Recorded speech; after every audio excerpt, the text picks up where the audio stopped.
Boa noite, sejam bem-vindos aí mais uma vez, né, na Casa de Miramês.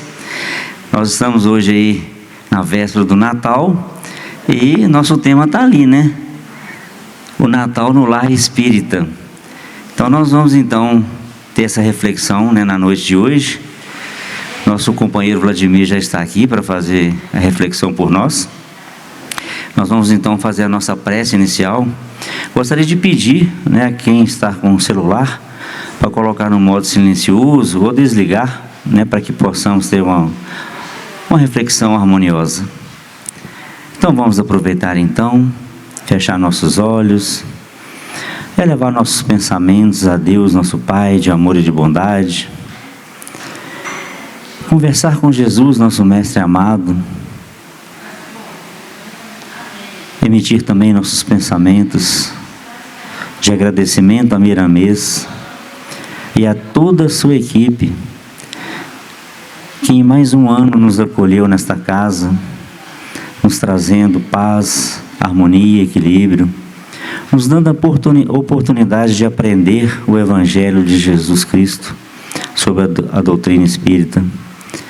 Que possamos, nesse aprendizado deste ano todo, estarmos aqui, envolvidos nessa energia boa, que vai nos trazer a luz, que vai nos trazer o entendimento do estudo da noite. Que esse Natal seja repleto de amor e paz, como Jesus nos ensinou. Que assim seja. Vladimir. Obrigado. Boa noite a todos.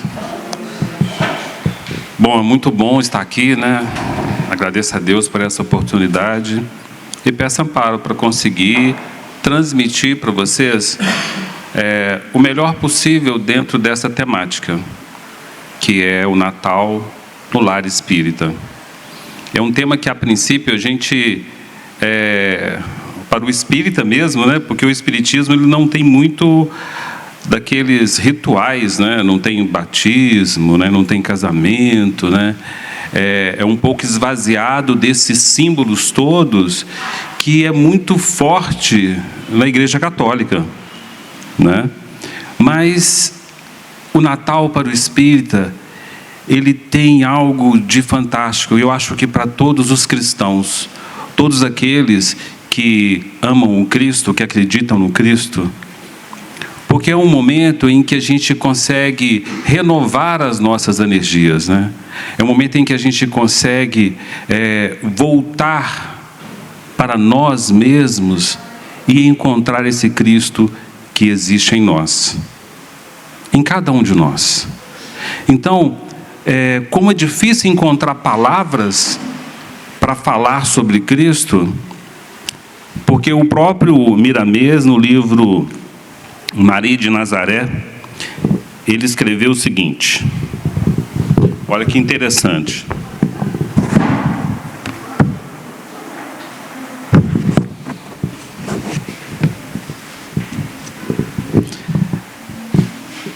Ele escreve assim: não há condições humanas, mesmo entre as mais elevadas inteligências, que possam escrever sobre Jesus sem diminuí-lo.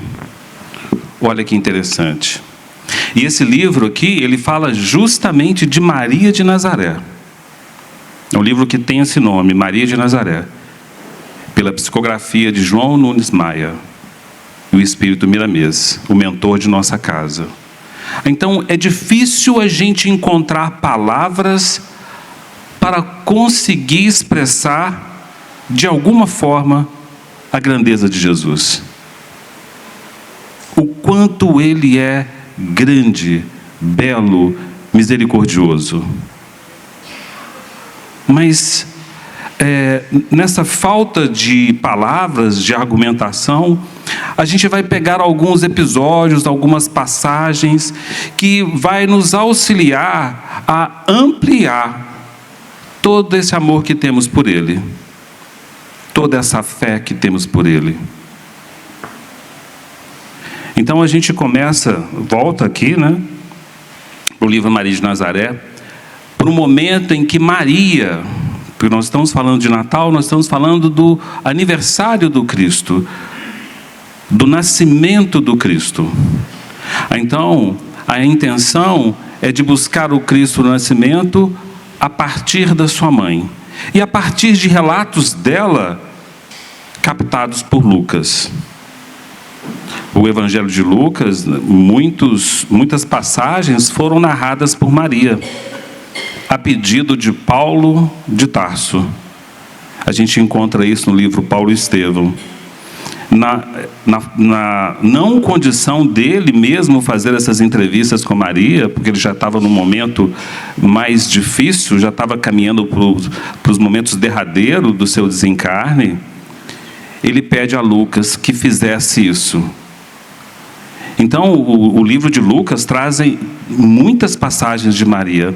Então, a gente vai usar esse livro, Maria de Nazaré, e o Evangelho de Jesus na parte de Lucas. E também um pouco da Antologia Mediúnica de Natal.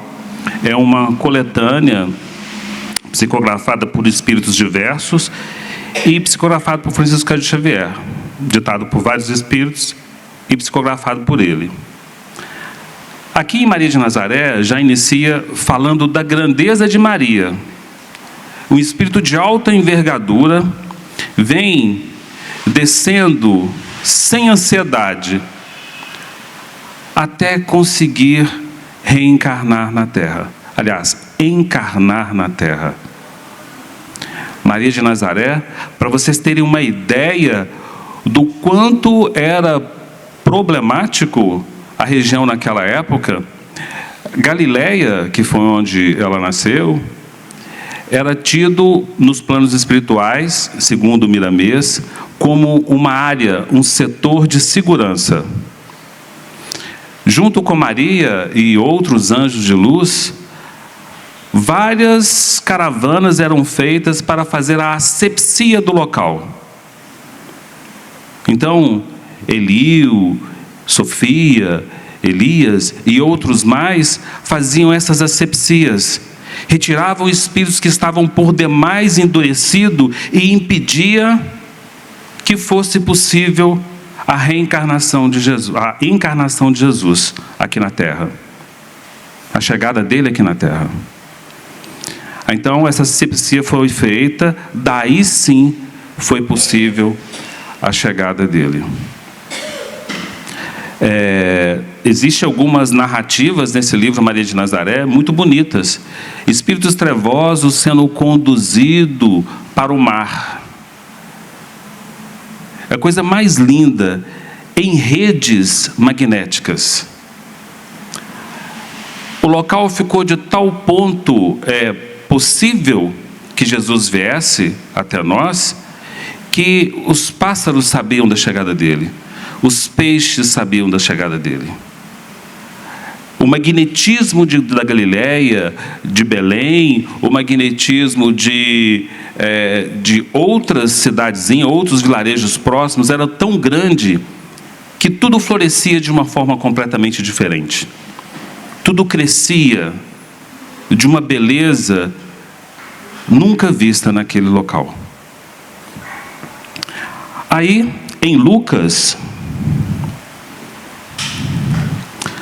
nós temos a narrativa, em Lucas 2, da chegada de Jesus. Lucas 2, versículo 10.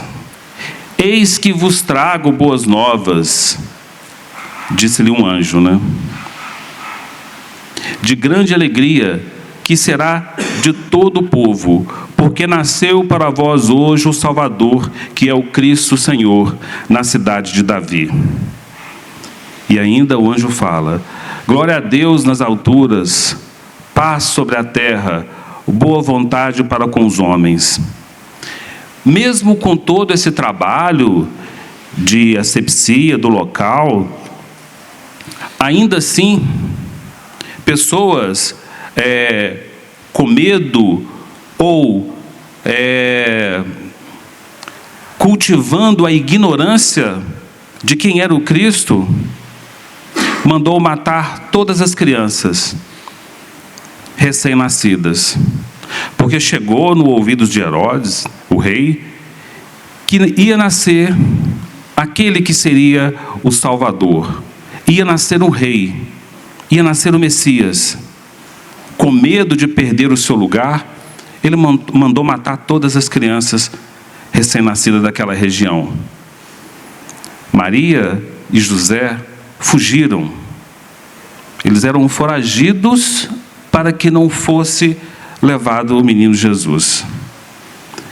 Nessa confusão toda, nessa dificuldade toda, Jesus nasce e Maria e José o deposita em uma manjedoura. Uma manjedoura. Simbolicamente, o local onde se coloca o manjar para os reis. Eu posso pensar também um local em que se coloca alimento para os animais, um sentido mais simples. Eu posso pensar também, sendo cristão, sendo espírita, que Maria e José depositou o alimento vivo na manjedoura para a humanidade. Então, no lar espírita, quando a gente, apesar de não termos ritos, mas quando a gente faz ali, coloca uma árvore, coloca um presépio, a gente traz esse sentimento de afeto para as crianças. A gente envolve, e a grande importância do Natal é justamente esse envolvimento do amor. É compartilhar afetos. É amar o próximo como a nós mesmos. Então o Natal não é só aquele Papai Noel de vermelho, ou muito menos presentes. Tem a nossa cultura, ela distorce muito a coisa. A gente, às vezes, muitos pais aqui, tios, mães, tias, ofertam algum presente no final do ano, a se passar de ano. Se você passar de ano, você vai ganhar um relógio. Se você passar de ano, você vai ganhar uma Caloi. Se você passar de ano, você vai ganhar... Hoje é celular, um celular. Então, a gente acaba que destoa um pouco do Natal. Mas é um momento em que a gente consegue rememorar em nossos corações. Muitos de nós, possivelmente, ainda vêm daquela época. Muitos de nós ainda estamos reencarnando em busca de uma melhora, porque lá atrás talvez fomos aqueles que jogou pedra na cruz. Aqueles outros que não queriam ouvir o que Jesus estava trazendo para a gente. Como o próprio Emmanuel não quis dar muito ouvido para ele no livro 2000 anos. Aí depois vem aquela série de dificuldades e hoje foi um grande mentor de Chico Xavier. Conseguiu renovar. Mas muitos de nós não têm essa condição, essa competência, porque muitos de nós não desenvolvemos esse amor em nós. O Cristo não renasceu em nossos corações. Para outros, o Cristo ainda é aquele pregado na cruz. Aquele ainda que não conseguiu demonstrar o porquê veio. Ou não foi percebido, não foi possível perceber, compreender o porquê ele veio. Então o percebe ainda pregado na cruz. Aí, ainda sobre essa história, em Lucas conta, ainda mais à frente, sobre o encontro de Simeão com o menino Jesus. Porque sempre o primogênito que nasce na família, de acordo com a ordem dos judeus, ele tem que ser levado, o primogênito precisa ser levado e apresentado na igreja. E tem um tempo para isso. A criança ainda é tenra, não é 2, 3 anos de idade, é novinha ainda, quase que recém-nascido. E Maria e José leva Jesus, o menino Jesus, para apresentar na igreja. E lá tinha um homem chamado Simeão, um sábio já, um senhor de idade. E de acordo com Lucas, ele era dado ao Espírito Santo, ou seja, tinha mediunidade aflorada. E quando ele vê o menino Jesus, e o Espírito Santo, de acordo com o Evangelho, fala para ele o seguinte: para nós aqui é muito tranquilo compreendermos que foi o mentor dele que disse para ele: você não vai desencarnar antes que você conheça o menino Jesus, o Messias, o Salvador. E ainda falou para ele: vá ao templo. E ele foi. Enquanto Maria e José estavam fazendo as tratativas para apresentar o menino Jesus, porque tem todo um ritual, né? Tem pombas que precisam ser ofertadas, ou rolinhas, então tem todo um tratado que precisa ser feito com os sacerdotes lá. Simeão pega a criança nos braços, o querido menino Jesus, e fala dessa forma com ele: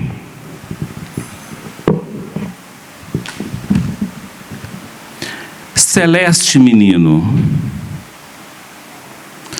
por que preferistes a palha humilde da manjedoura?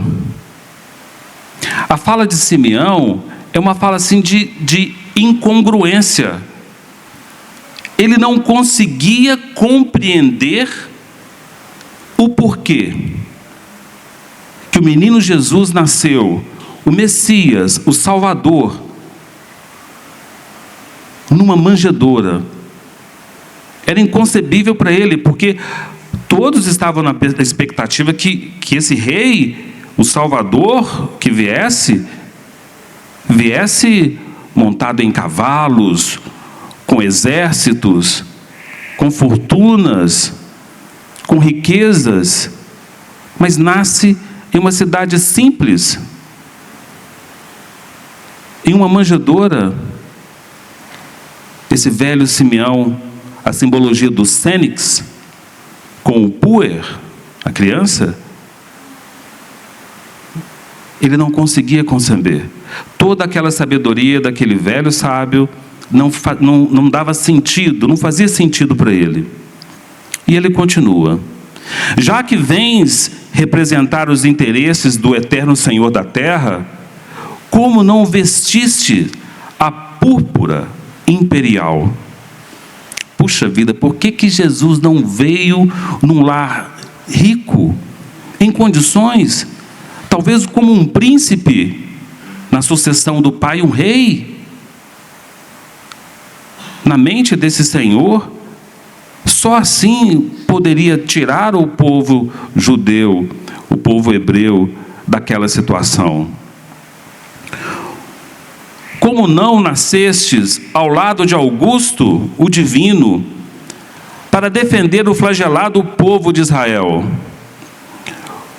Longe dos senhores romanos, como advogarás a causa dos humildes e dos justos? Porque quem dominava eram os romanos. O povo que vivia ali eram os nativos da região. Mas Roma é que imperava. Os exércitos romanos é que dominavam absolutamente todos. E eles ficavam ali como usuários do local, pagando altos impostos, e está tudo certo. Os romanos eram tão inteligentes que não interferiam em quase nada da vida dos hebreus. Recebendo os impostos e eles não criando confusão, estava tudo certo. Talvez, como romano, poderia fazer uma mudança, pensava Simeão.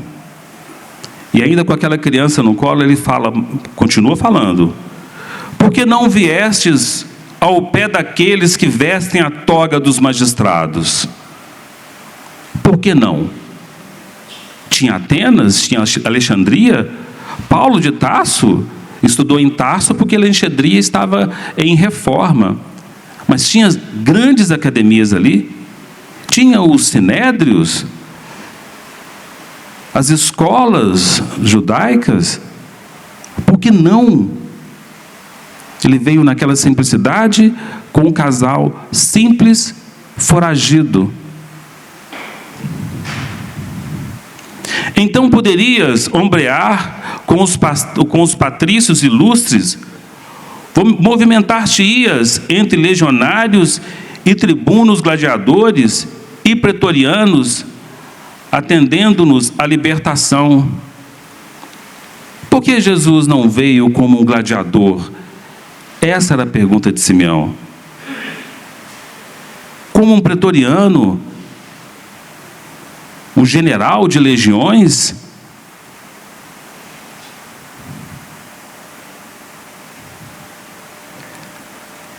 Essa tristeza de Simeão, essa dificuldade de conceber essa grandeza de Cristo Jesus, muitas vezes passa pelas nossas cabeças, quando às vezes a gente não conquista um objetivo. Quando de repente a gente perde o emprego, perde uma prova, não passa num concurso, arrebenta o carro num poste. Eu faço de tudo, mas eu não mereço nada. Deus não é para mim, não é nada.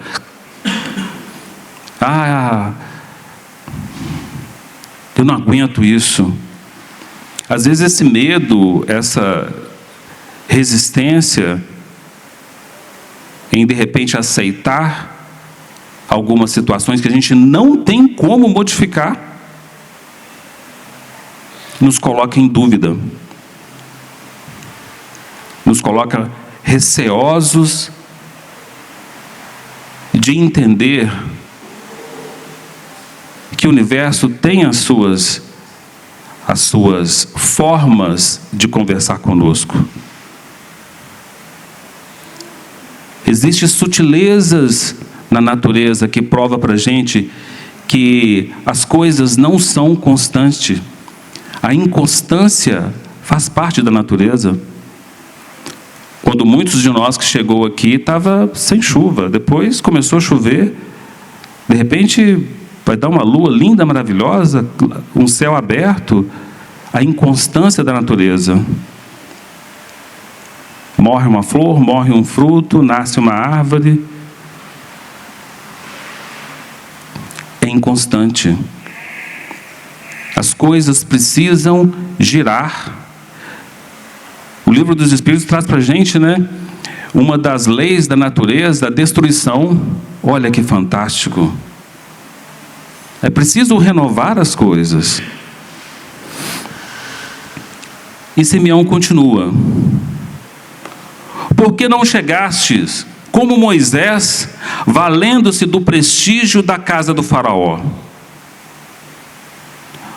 Moisés deu sorte, Na perseguição que houve ali naquele momento, ele consegue se salvar num balaio chamado de Moisés, é criado num palácio, tem toda uma cultura, tem todo um aprendizado militar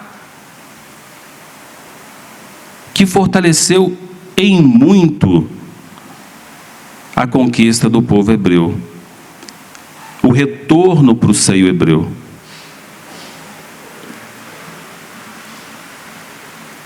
Então, talvez, na mente de Simeão, Jesus pudesse vir como Moisés.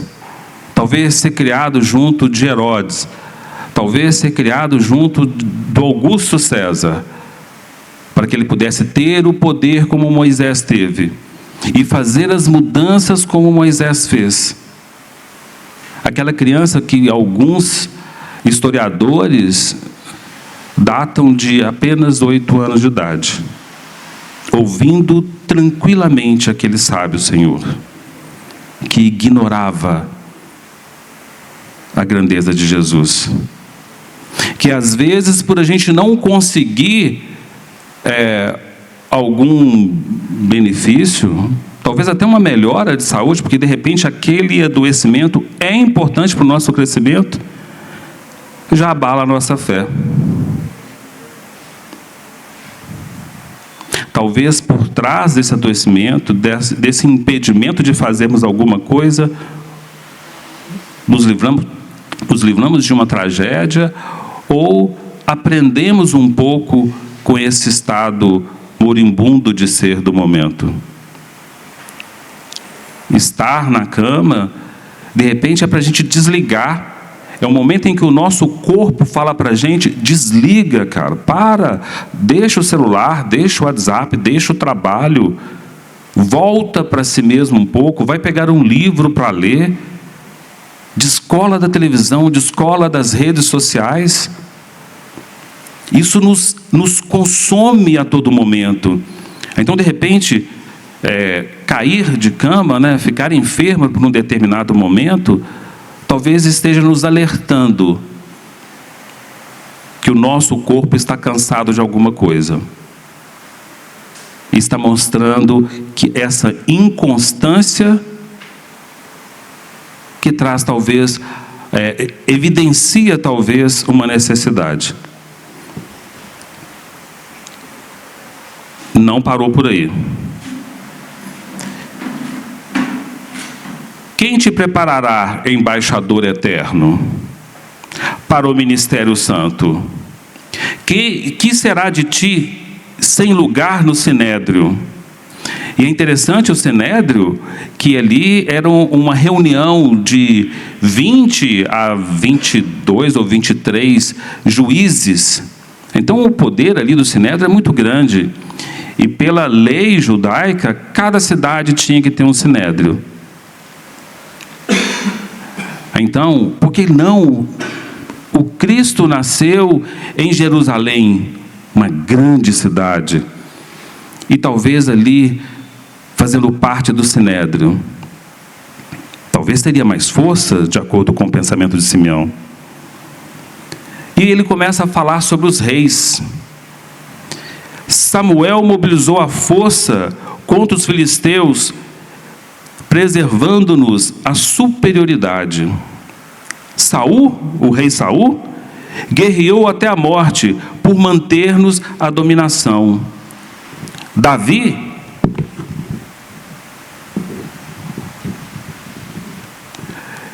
o Fausto do poder. E Salomão, prestigiado por casamento de significação política, viveu para administrar os bens enormes que lhe cabiam no mundo. Mas eu fico imaginando o olhar de Simeão para o menino Jesus, né? Mas tu nascestes na manjedoura.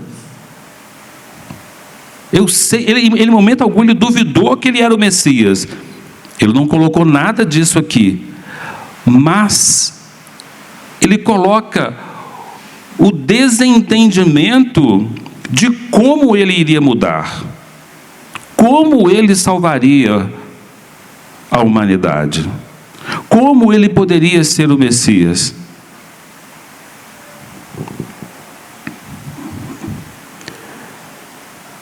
Mas tu não te ligastes aos príncipes, nem aos juízes, nem aos sacerdotes. Não encontrarias outro lugar além do estábulo singelo. Será que não tinha nenhum outro lugar, um lugar mais tranquilo, que pudesse ter alguma pompa, que pudesse ter algum destaque? Jesus menino escutou, mostrou-lhe sublime sorriso. Os historiadores acreditam que ele tinha 8 dias aproximadamente de nascido. Então ele apresenta um sorriso. Tomado de angústia, o ancião contemplou mais detidamente e continuou. Tipo assim, de repente Simeão não compreendeu aquele sorriso. Mas era uma manifestação de um diálogo. A psicologia, ela traz para a gente que a criança, quando nasce, ela tem uma simbiose profunda com a mãe. Ela se confunde com a mãe. Ela e o seio da mãe é a mesma coisa, e o bico mesma coisa, e o berço mesma coisa, tudo mesma coisa. Ela e o universo é um só. Até que ela começa a se identificar, que eles chamam de a fase do espelho. Até que ele começa a ver assim, neném, ele está no espelho e vê neném, ou vê outro neném. Então, quando ele começa a identificar o outro, ele começa a ter uma relação com o outro de fato, do jeito que ele está identificando ali, aí sim ele consegue perceber que ele tem uma identidade, que ele é ele.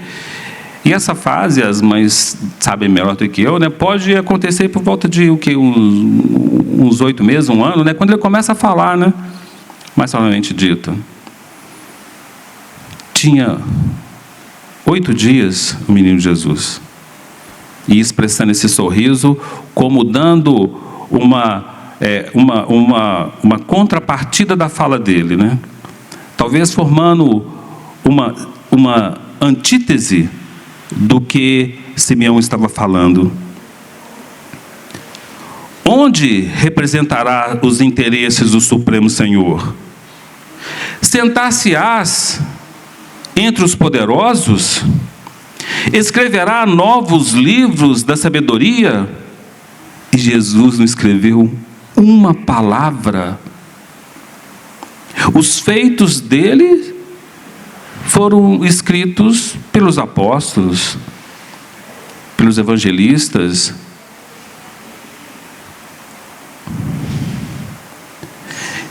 Improvisarás discursos que obscureçam os grandes oradores de Atenas e Roma?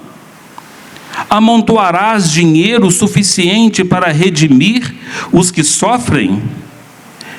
Erguerás novo templo de pedra, onde o rico e o pobre aprendam a ser filhos de Deus?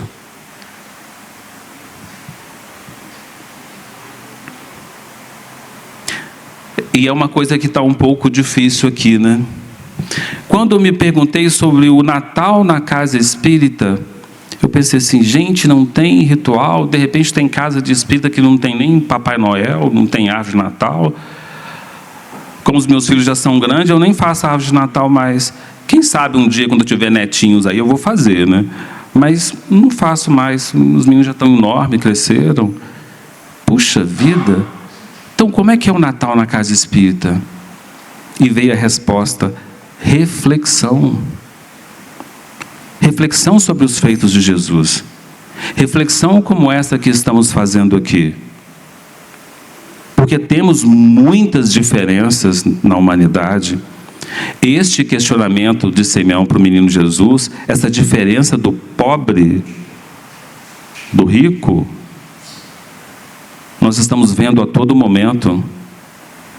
Há poucos dias, 3, 4 dias, saiu notícia de uma mulher que tem um cargo político, mantendo em trabalho escravo uma pessoa por mais de 20 anos, deficiente auditivo. Quantos outros casos, nesses 2 anos para cá, nós estamos percebendo, ouvindo de trabalho escravo? Muitos. Independente de vontade política de cada um de nós aqui, há pouco tempo uma mulher foi presa por um crime racial, xingou um policial de macaco, mas o feito dela principal era levar uma coroa de flores para uma pessoa que não estava morta ainda, expressando claramente um desejo de morte da pessoa.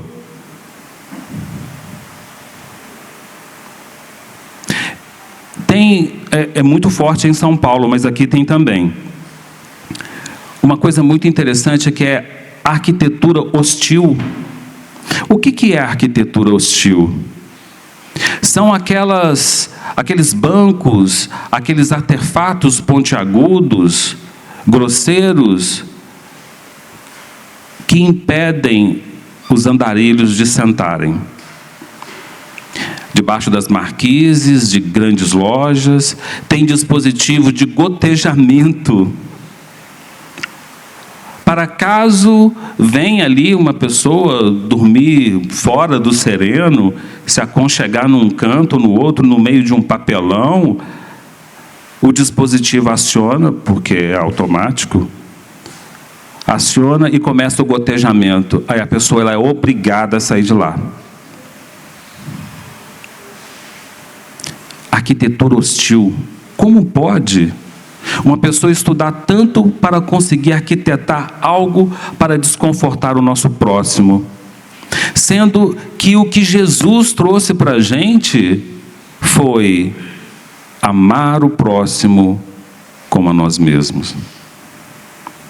Então, o Natal na casa espírita, ela deve se basear por essa máxima de amor que Jesus trouxe para a gente. Porque eu não consigo vencer ou viver isolado. Eu preciso do outro. Eu só me reconheço porque eu estou olhando para um colega ali e ele tem cabelo. Aí eu falo assim, nossa, então eu sou careca. Eu me reconheço através do espelho. A relação do outro é muito importante. E por que não uma relação de afeto? Por que eu tenho que destruir o outro? Porque nós não podemos partilhar pelo menos um pouco. Não adianta a gente estar em arranha-céus, né? Com fortunas e possibilidades, passar um Natal farto com o coração trancado para aqueles miseráveis. Quando Simeão questiona o que pode ser feito para aqueles pobres, os pobres filhos de Deus, que estão muitas vezes na mendigância, que estão muitas vezes em uma situação difícil, dado ao seu merecimento reencarnatório, mas por que não a gente pode aliviar alguma coisa em algum momento? Certa vez o Chico foi atrás de uma pessoa, né? Foi ao encontro de uma pessoa que do nada abandonou as tarefas, estava meio cheio dos seus problemas e queria ficar sozinho. E Chico, na casa dessa pessoa, muito bem recebido, óbvio, né? E a resposta dele para esse afastamento da casa era porque estava cansado, ele precisava ficar sozinho. E Chico, ouvindo ele falar, ele vai na lareira com aquele ferrinho, né, de ajeitar a lenha e tira um carvão em brasa. Tira uma brasa ali em chamas e põe para fora daquela fogueira. E daí a pouquinho, aquela brasinha foi se apagando, se apagando, se apagando, até que se apagou. E a fogueira continuava alastrando, a lareira continuava firme e forte. Aí o Chico olha para o moço, olha para o carvãozinho apagado, olha para o moço de novo. Aí o moço olha para o carvãozinho. Ô Chico, eu já entendi o que você quer. Eu já entendi, eu estou voltando. Porque sozinho a nossa chama se apaga. Agora, a nossa chama em nosso lar, com os nossos familiares, em nosso microcosmo social, juntos, por mais dificuldades que venhamos a ter um com o outro. Os irmãos são mestres em brigar, porque têm dificuldade. Os pais são mestres em brigar, porque têm dificuldade. Os pais para com os filhos e os filhos para com os pais, porque têm dificuldade. Estamos reunidos para evoluirmos. Então a gente tem muitos desafetos na família. A gente tem muitos acertos para se fazer em família. E esses acertos é preciso que tenha entrega. Eu não consigo chegar em um acordo se eu não ceder um pouquinho. Alguém precisa ceder. O casal precisa ceder, o pai precisa ceder, o filho precisa ceder. Amar o próximo é reconhecer que a gente também tem imperfeições E se a gente olha com compaixão para o outro, quem sabe desperta em algum momento compaixão dele para comigo.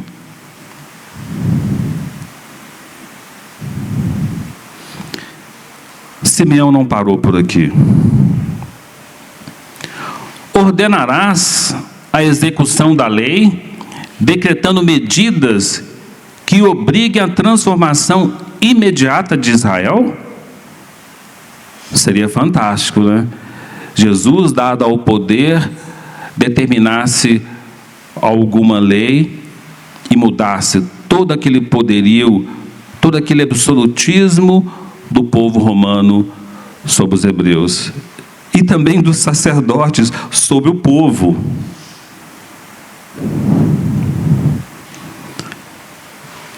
Depois de longo intervalo, indagou em lágrimas.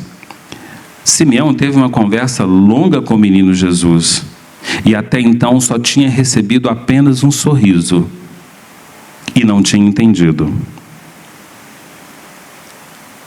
Dize-me, ó divina criança, onde representarás os interesses de nosso Supremo Pai? O tenro menino ergueu então a pequenina destra e bateu muitas vezes naquele peito envelhecido que se inclinava já para o sepulcro. Então aquela criancinha de 8 anos, depois dessa pergunta, ele bate muitas vezes no coração de Simeão. Muitas vezes. Simeão desencarna. E só depois que ele desencarnou é que ele conseguiu compreender o que o menino Jesus estava trazendo. Ele não veio com as pompas, ele não veio com exércitos, com fortuna, com títulos, porque a intenção de nosso Senhor Jesus Cristo era completamente outra. Era o coração, era o amor. Por isso as batidas no peito daquele velho sábio.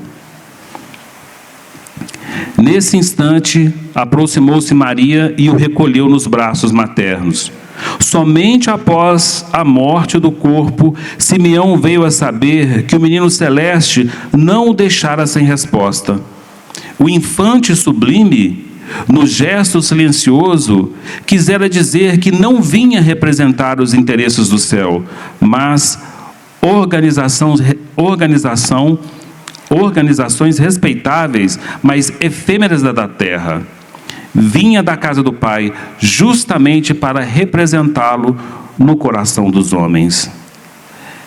Então essa atitude do menino Jesus era de mostrar o para que veio. E ele veio para poder trazer em nossos corações a mansuetude, para que a gente pudesse fazer tudo aquilo que ele disse que nós podemos fazer. Porque Jesus em João 8:2 ou 2:8 fala que ele é a luz do mundo. Ele mesmo se apresentou assim: sou a luz do mundo. E aquele que segui-lo jamais andará em trevas.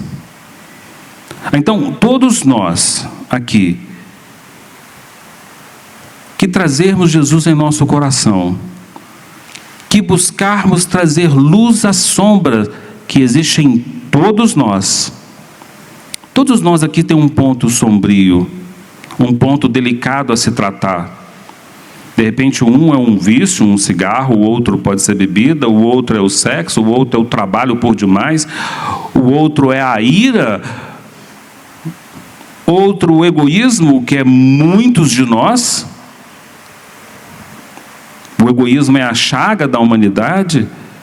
Mas se a gente lança luz a essas sombras, elas deixam de ser. Essa sala aqui, se por algum acaso apagarmos as luzes, para que a luz volte, eu acendo as luzes. E quando Jesus fala que Ele é a luz do mundo, então é essa luz que a gente precisa de acender em nossos corações. É essa luz que a gente precisa acender em nosso lar. Alguma colocação, alguma pergunta? Sim, não, sim, não.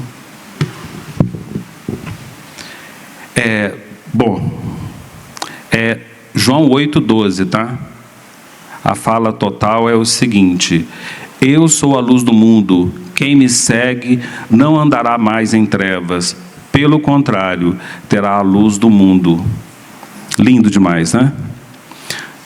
Bom, como eu falei que a gente ia pontuar mais algumas coisas, tem a prece de Natal de Emmanuel, que é simplesmente fantástica. E eu gostaria de ler e comentar com vocês ao mesmo tempo. Se ficar algum questionamento, por favor, pode parar, que a gente tenta amplificar esse entendimento.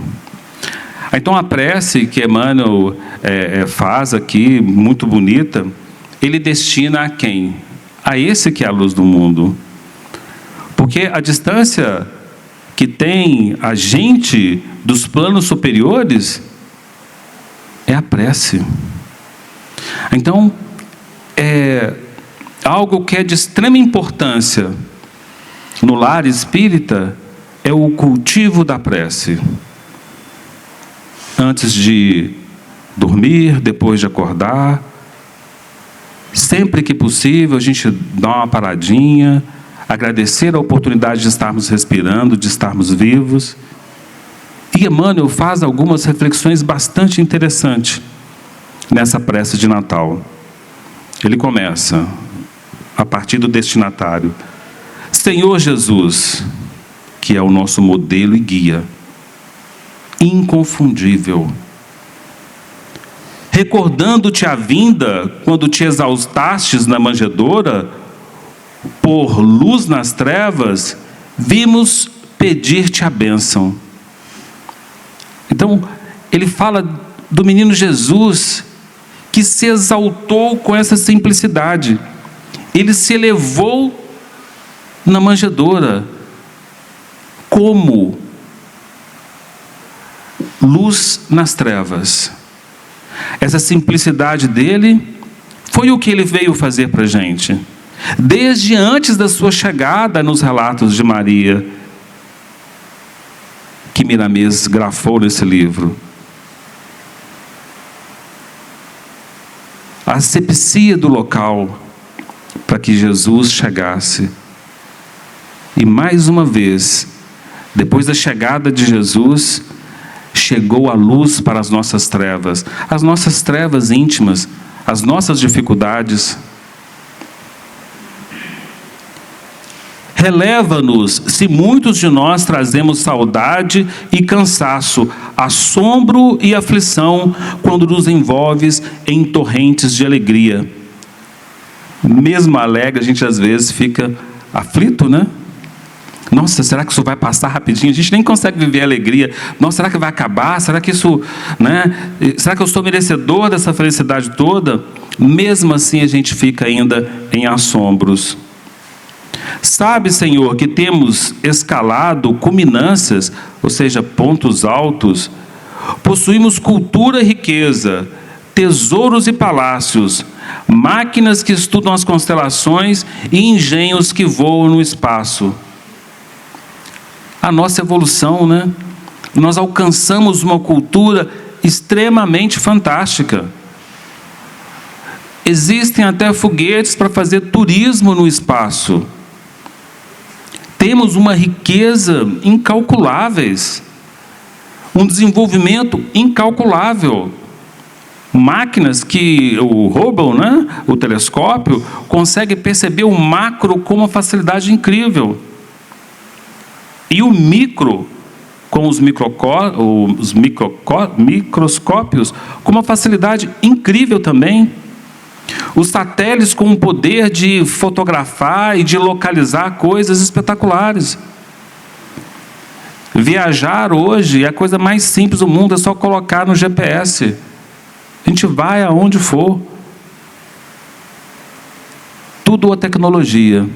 Contudo, falamos de ti que voltou dos continentes celestes, em socorro dos que choram na poeira do mundo, no cume dos altos edifícios em que amontoamos reconforto, sem coragem de estender os braços aos companheiros que recolhias no chão.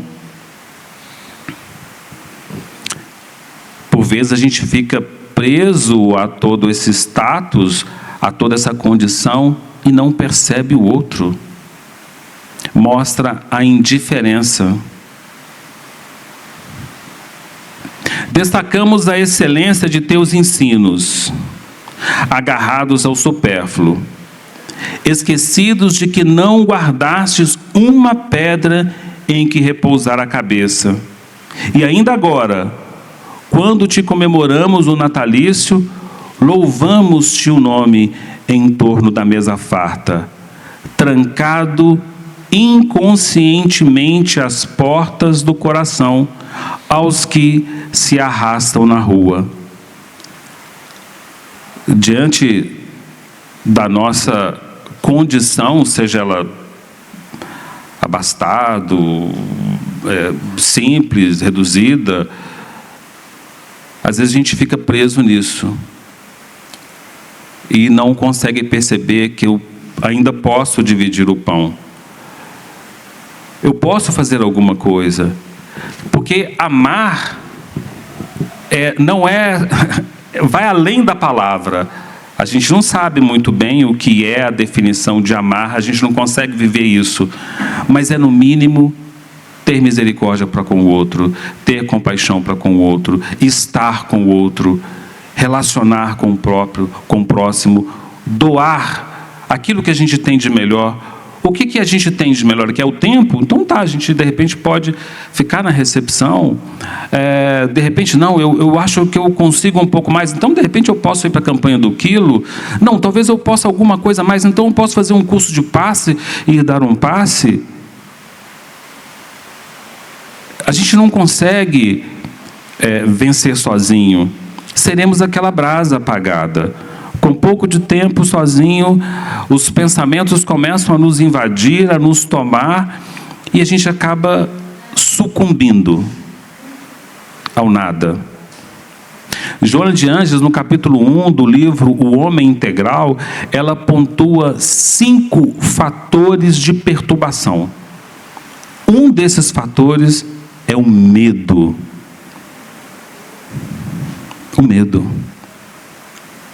Um outro fator, a ansiedade.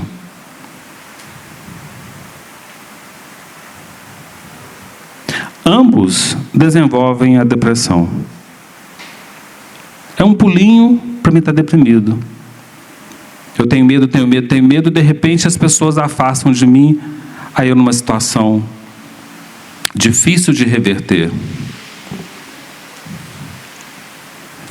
Não que as pessoas afastem. Muitas das vezes a gente afasta as pessoas da gente. Pelas nossas atitudes, pelas nossas repulsas.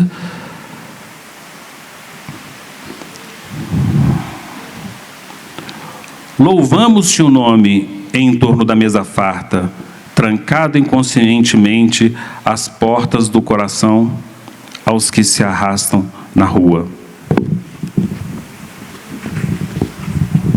Será que Emmanuel está equivocado?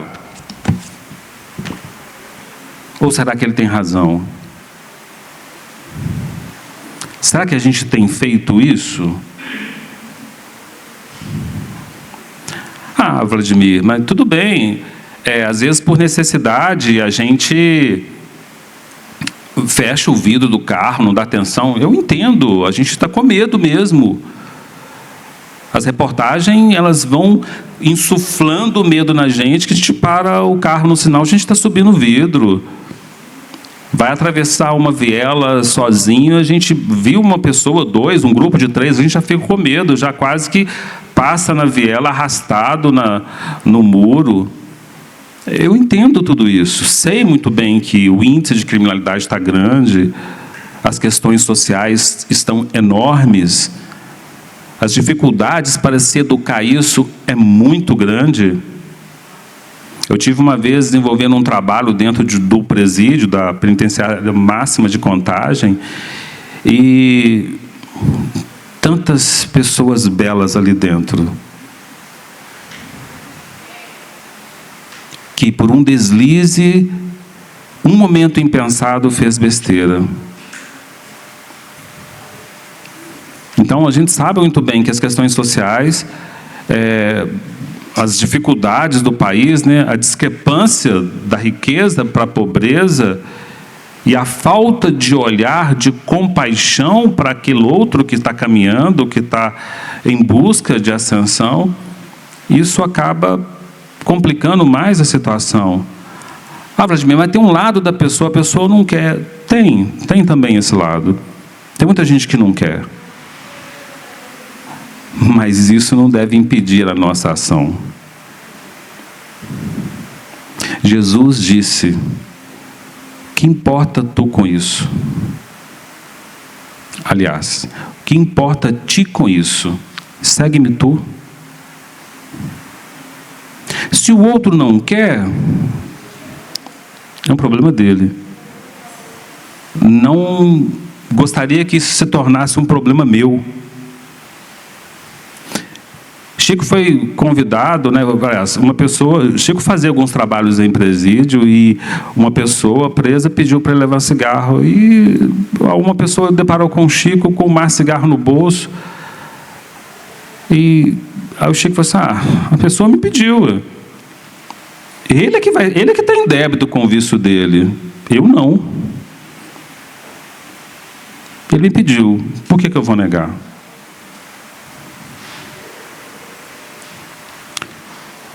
Reflexão de cada um.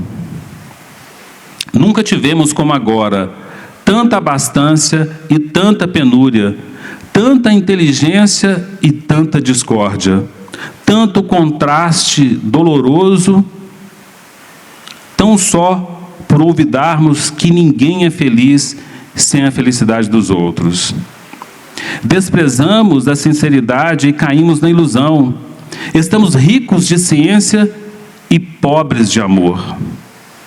É por isso que, em te lembrando a humildade, nós te rogamos para que nos perdoes e ames ainda.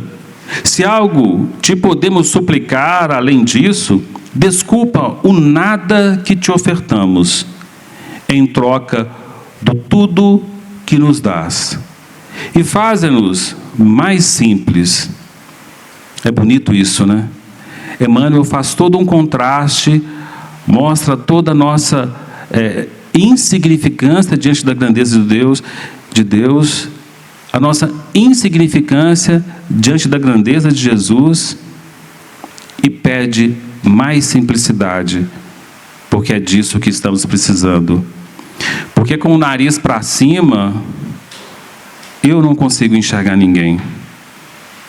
Eu não consigo perceber o outro que está ao meu redor. Enquanto o Natal se renova, restaurando-nos a esperança, derrama o bálsamo de tua bondade sobre as nossas preces e deixa, Senhor, que venhamos a ouvir de novo, entre as lágrimas de júbilo que nos vertem da alma, a sublime canção com que os céus te glorificam, o berço de palha, ao clarão das estrelas. Glória a Deus nas alturas, paz na terra e boa vontade para com os homens. É belíssima essa prece de Emmanuel, e eu acho que é fácil encontrar essa lição, prece de Natal, na internet. Talvez seja uma ideia para um momento em confraternização em casa, se é o Natal, né, na casa espírita, no lar espírita. Eu acredito que deve imperar a reflexão sobre Jesus. muito porque Ele é o nosso modelo e guia. E Ele mesmo disse que ninguém vai ao Pai senão por meio dEle. É isso que eu tinha para trazer. Agradeço a todos pelo carinho, pela atenção e desculpa qualquer coisa, ok? Muito obrigado. Agradecemos ao Vladimir, né, pela condução tão brilhante, né, sobre o Natal na casa espírita, né, e que a gente possa realmente refletir sobre tudo que foi dito e trazer Jesus para dentro de nosso coração, porque temos falhado muito com Ele. Quantas vezes deixamos de fazer pequenas coisas que Ele tão brilhantemente nos ensinou e a gente se esquece. Então é muito importante que a gente saiba levar para dentro do nosso lar, para dentro do nosso local de trabalho, para junto daqueles que a gente convive em todos os ambientes, né? Os ensinamentos dele, a bondade que ele sempre nos transmitiu, sermos mais serenos, mais tranquilos, sem agredir, sem ofender, mas levando as coisas de uma forma reta e segura, para que a gente tenha uma vida mais reta e mais segura. E para que a gente possa ajudar a transformar esse mundo, né? Que tanta maldade existe ainda, que tantos estão longe dos ensinamentos de Cristo, que eles possam perceber, às vezes, pelos nossos gestos, pelas nossas ações, um pouquinho da presença de Cristo e possam se transformar. Então, acho que depende de cada um de nós fazer a transformação do mundo. É através de nós, com nossa família, com nossos amigos, que a gente vai difundindo um pouco do amor e vai transformando a sociedade. Vamos pedir que o Divino Mestre nos ilumine, né? Nos fortaleça, para que a gente possa seguir seus ensinamentos no dia a dia, para que a gente possa, nesse momento que estão comemorando o nascimento dele, né? Ele possa renascer em nosso coração e nos transformar, e nos fortalecendo, para que a gente possa levar a nossa vida de forma mais digna, mais tranquila, mais serena, demonstrando paz, amor e tranquilidade em todas as nossas ações.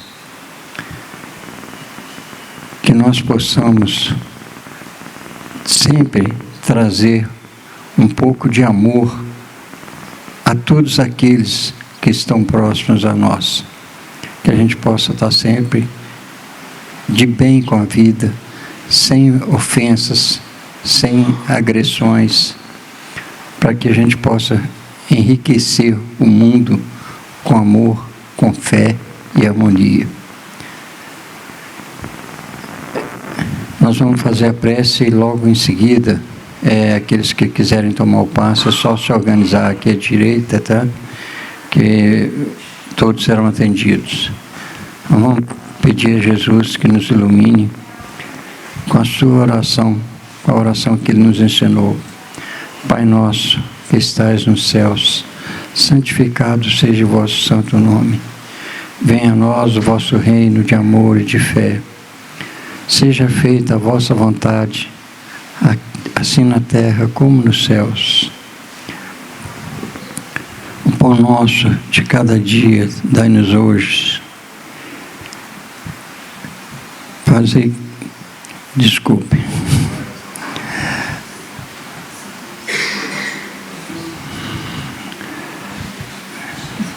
Não nos deixeis cair em novas tentações e livrai-nos de todos os males, ó Pai, porque vosso é o reino, o poder e a glória para todos sempre, que assim seja. Uma boa noite a todos.